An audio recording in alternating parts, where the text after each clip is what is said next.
All right, fourth grade, this week we are collaging the background. A collage is when you layer up multiple pieces of paper on top of each other to create an artwork. Now, there's specific techniques that you must use to create a beautiful ripped paper collage. So make sure you watch this video so you learn all about those collaging techniques. Welcome back, my fourth grade friends. Today, you are going to need that endangered animal artwork that you started. You're also going to need some crayons.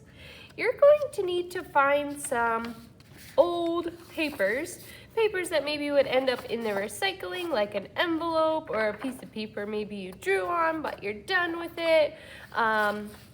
If you have things like magazines or junk mail that you might have at your house, any kind of paper that would be recycled. And you're also going to need some glue. In order to get started, what you're going to do is with those recycled papers that you found, I want you to create a visual texture. Now, in order to do that, we're going to do some crayon rubbings. I want you to choose 2 colors of crayon that would look good in your background space. I'm going to choose blue and green to do my crayon rubbings because those colors contrast the orange really well. Contrast is a color opposite the color you already have on the color wheel. So blue is opposite orange on the color wheel. That's why I chose blue. Yellow is opposite purple. Pick a color that is completely different from the color that you use for your animal to do your background. Something that contrasts it. Then, once you have your colors picked and you've got your papers, you need to find something that has a texture. So if I were to feel this right here, it feels bumpy. This is a texture. And in order to get that texture on this envelope that I have, I'm gonna rip this up for a second. I'm gonna lay that envelope on top of the texture, and I'm just going to take my crayon and rub it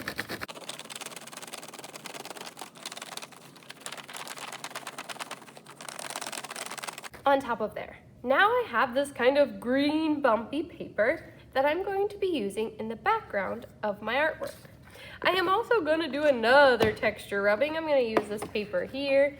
I'm just going to lay this on top of this basket. This basket kind of has little holes in it, and it would be good to create a texture rubbing out of. Some other things that are good are like brick walls or tile, or the bottom of your shoes actually usually have very nice textures. So just look around, and anything that you can feel that has a surface texture will also create a visual texture on your paper.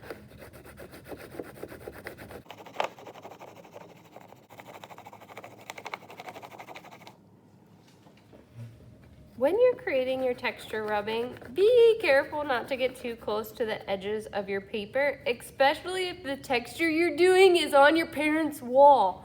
Don't get crayon on any surface that you shouldn't. Be careful to stay away from the edges of the paper. That way you don't actually slip and color on something you shouldn't. I have my texture papers completed now. Now, depending on how big your animal is how much paper you're going to need with a texture on it. I don't have too much space left on my paper, so I think that these pieces are going to be enough texture rubbings in order to fill my space. Now, if your animal is really small, you're going to need a lot of textured paper in order to fill the background space. Now, what you're going to do is with your textured paper, I would want you to rip that up. When you're ripping this up, you want your pieces to be about the size of a quarter or about the size of the top of your thumb. This is way too big. Even this is way too big. I'm gonna be able to tell you're rushing it if your pieces are this big.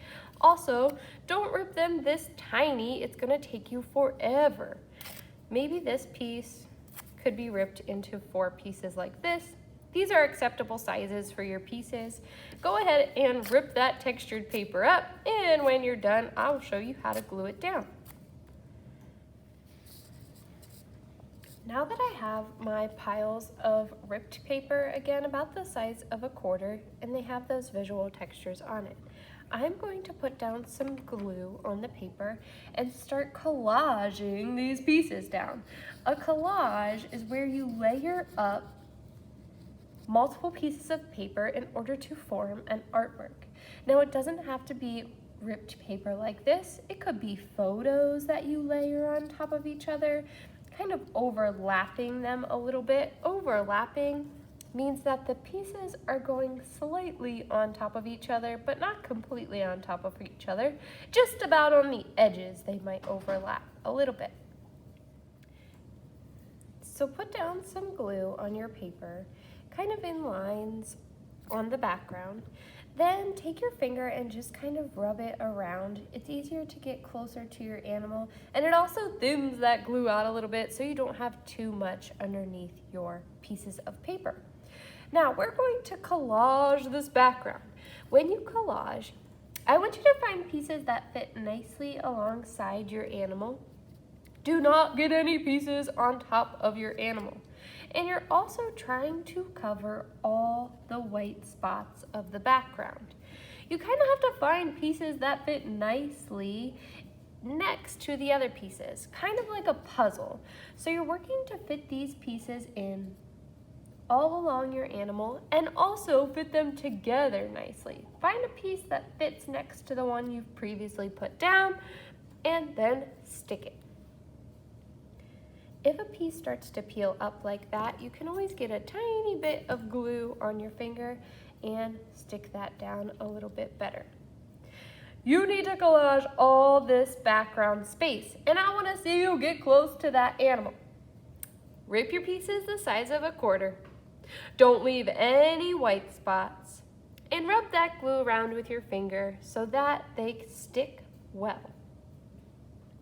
If your pieces kind of slide around a little bit on your paper, it's not because they don't have enough glue, it's probably just because it's not dry yet. Give it some time to stick. So I only have a little bit more to go, but I wanted to talk about this right here. So I might need to cover those little whiskers up with paper and then redraw them on with my crayon afterwards. So that's what I'm gonna do. I'm just gonna cover those up, and then later, when my collage is dry, I'll redraw those on with my crayon. I'm just gonna finish up this section up here and my artwork will be complete.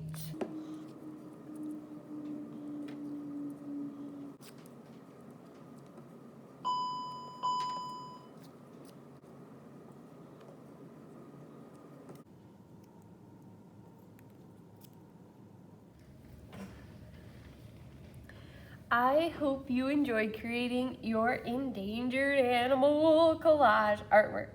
Remember, collage is where you layer up multiple pieces of paper in order to create an artwork. It could be done with photographs, it could be done with magazine images, or it could be done with ripped paper like we did. Make sure your pieces are overlapping a little bit and that no white spots get on the paper, and try not to get it on your animal. Oh, that piece really isn't even there. Don't get it on top of your animal. You want your animal to stand out from the background, not get covered up by it. I hope you enjoy creating your endangered animal, and I can't wait to see what you create.